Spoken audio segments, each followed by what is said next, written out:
ايه ده يا نهار اسود، ده في كمين. طب هنعمل ايه دلوقتي؟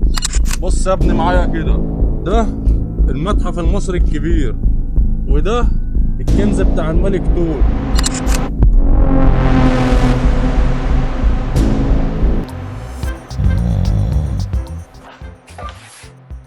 قوم يا عرش وصح النوم عشان تلحق المدرسة بتاعتك. حاضر يا بابا، انا خلاص صحيت اهو. قوم يلا عشان تروح المتحف بتاعك وانت مصحصح كده. يا بابا، انا مش مصدق نفسي ان انا اروح المتحف الكبير النهارده. لا يا اخويا صدق، يلا اصحى بسرعة عشان اخدك في طريق. يلا حاضر يا بابا، دقيقه واحده وابقى جاهز. يلا قوم لما اروح اشوف امك. هو في ايه؟ هو في واحدة مظبوطة في الدنيا تطلع ابنها وجوزها من غير ما يفطروا وجحدوا الفقر ده. يلا يا حارس، يلا حبيبي. يلا يا بابا، انا خلاص جهزت اهو. بس نزلني هنا، شكرا يا بابا. عايز حاجه؟ يلا مع السلامة يا حبيبي، خلي بالك من نفسك. ايه يا مهناصه، الحمد لله على السلامة يا الله عم. يسلمك يا اخويا. عفوا بنظام يا ولاد، واللي عليه بياكل او يشرب او بيتنفس او معاه اللانش بوكس هطلعه بره الطابور. ده ناقص انه يقول ممنوع الموبايلات في الباص. وممنوع استخدام الموبايلات في الباص. لا ده انت عبيط بقى وعايز حد يفوقك، خش عليها حارس. سيب لي انا بقى الموضوع ده يا حماصه. بقول لك ايه يا مدير؟ انت بتتكلم ليه كده؟ يالا اسكت يا طالب، ما اسمعش صوتك خالص. طب تحب تسمع صوت النس ميرفت بتاع شؤون الطلبه يا استاذ؟ مستر ميرفت؟ هو عارف علاقاتنا ولا ايه؟ نعم يا حبيبي، امرني. والله يا استاذ انا عايز مصلحتك مش اكتر. مصلحتي يا ابني بقى، ما توضح كلامك. يعني مالكش دعوه بينا كده وطلعنا من دماغك لما اروح اقول لمراتك انك على علاقه بمس ميرفت، اشوف ايه اللي هيجرى لك. انا كنت عارف ان ميرفت دي مش هتقدر تخبي اكتر من كده، ومش هتقدر تخبي حبها ليا. ها قلت ايه يا عم الحبيب؟ تمام يا طالب، يلا بقى اركبوا الباص عشان نلحق نتحرك. يلا بينا.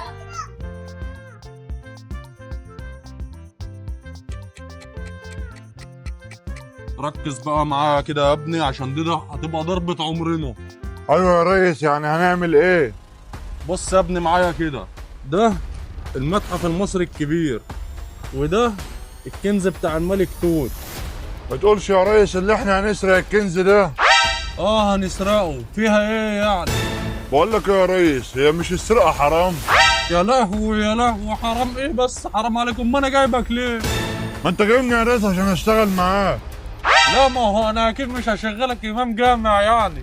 انت ركز معايا دلوقتي، انت لو بايدك طبق كشري وانا جيت خدت منه معلقه، انت هتحس بحاجه؟ اه طبعا هعرف يا ريس. ايه هعرف ازاي؟ انت لما تاخد مني المعلقة انا هاكل بايه؟ يا لهوي يا لهوي يا ابني، حرام عليك بقى، بموتني ناقص عمر.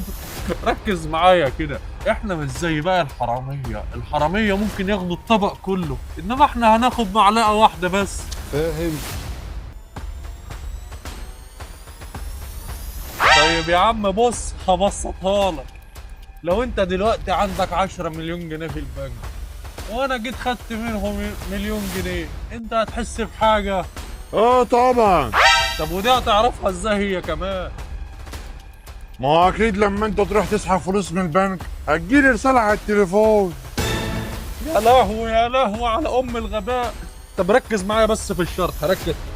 دلوقتي احنا هنخش من الجنب ده، والحكومة هتخش من الجنب ده، وهنتمسك في النص. يلا بينا. لا يا ريس ما تاخدنيش معاك. اتكلنا على الله.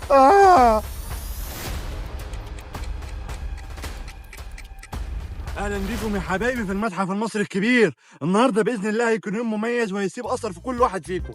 الحمد لله على السلامه يا اولاد، مش اي الشقاوه عشان انا دلوقتي هسيبكم مع المرشد السياحي بتاعكم.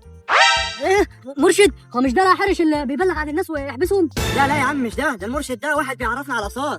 ايه يا اولاد، ركزوا بقى مع المرشد السياحي. الو، ايه يا ميرفت؟ ايه جوزك قفشك؟ طب سلام. تعالوا بقى يا عيال اوريكم بقية آثار بلادكم التانية، بس أنا الأول عايز أخش الحمام.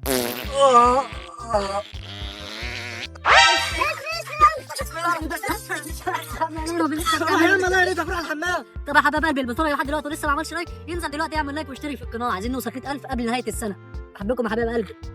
تعالوا يا ولاد، تعالى يا حبيبي، يلا انت وهو اوريكم الموميا بتاع الملك توت عنخ امون. يلا يا حبيبي.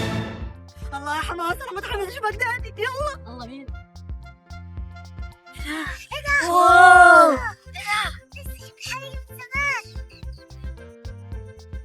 يلا بقى يا ولاد نروح نشوف بيت الاثار. يلا حبيبي. ايه ده؟ ايه ده؟ يا نهار اسود، ده في كمين. طب هنعمل ايه دلوقتي؟ تعالى ورايا، تعالى ورايا. انت التاسع. اثبتي مكانك وهات رقمك بسرعه. ايه يا عمري، معاك الرخص ولا تجيب رقم الواتس؟ بس كده احنا كده عدينا من الكمين. ايه ده؟ الراجل هناك ده بيعمل ايه؟ انا مش عارف.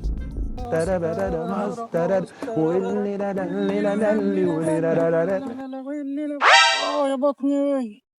انا اخش اعمل حمام هنا. يا عم هو ده وقته حمام ايه بس اللي هنا ده؟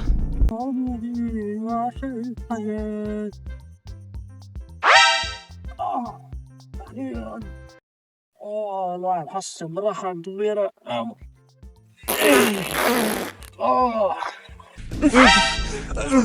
الله يعرفك يا عم ده. نرجع بقى، احنا كنا بنعمل ايه؟ قلت لي لا. خلاص الحمد لله ومشوا. يلا بينا يلا بينا يا كار. طريق السلامة يا قلبي، هبعت لك على الواتس بقى. ها؟ تعالوا بقى يا شباب اعرفكم على الموميا بتاع الملك توت عنخ امون. واللي يميز الموميا بتاع الملك توت عنخ امون ان مقبرته الوحيده اللي كامله، مش ناقصه ولا قطعه ولا تقدر بثمن. ده ما ينفعش يطلع بره بلدنا، ولا هو ولا اي حاجه تخصه. كده يبقى احنا خلصنا من الملك توت عنخ امون.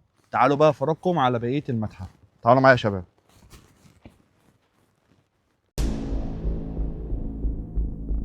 وكده وعلى كلام الخريطة دي يبقى المفروض الموميا دي قدامنا.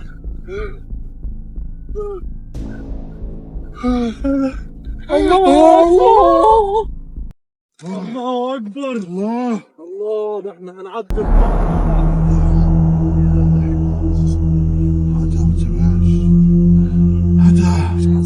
خلاع.